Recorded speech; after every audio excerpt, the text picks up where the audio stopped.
सिंध जे नाले वारे सुघड़ ऐं मज़ाहिया किरदार अली शेर लाखो सिंध ऐं बलोचिस्तान जा सुघड़ ऐं महिमान घुराए खेनि शानदार आजाणू ऐं मान ॾिनो, जंहिंजो मुख्य महिमान बलोचिस्तान ॼाओ ईरान वासी हाजी शहमीर ख़ान बलोच जिन हुआ। जॾहिं त एज़ाज़ी महिमाननि में हाजी मोहम्मद इसहाक बलोच, मीर मोहम्मद फज़ल, मीर ख़ालिद बिरोही, अली शेर खोसो, डॉक्टर एडी कीरियो, अब्बास अली रिंद, नूर अहमद लाखो, काज़ी जावेद सनाई, नज़ीर अहमद लाखो ऐं गुल मोहम्मद लगारी जिन हुआ। इन मौक़े ते मशहूर सुघड़ गोराम फ़क़ीर कचहरीअ में ॾोर बेत ऐं सींगार पढ़ी आजाणे खे चार चंड लॻाया। होॾां आजाणे दौरान मेज़बाननि पारां आयल महिमाननि खे सिंध जी रिवायत मूजिबि सिंधी टोपियूं ऐं अजरकुनि जा तोहफ़ा पेश कया विया।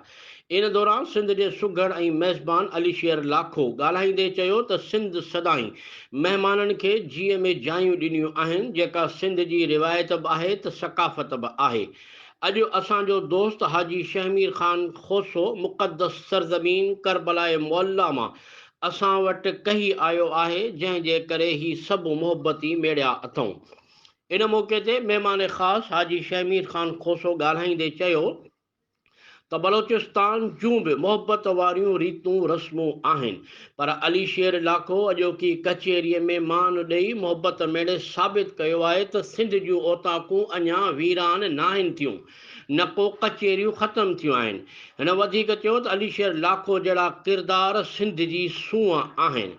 आख़िर में सिंधी खाधनि जो दस्तरख़ान लॻायो वियो, जंहिंमें मखण माखी ऐं लस्सी समेत ॿहिराड़ीअ वारा सादा ऐं सकाफ़ती खाधा महिमाननि खे खाराया विया।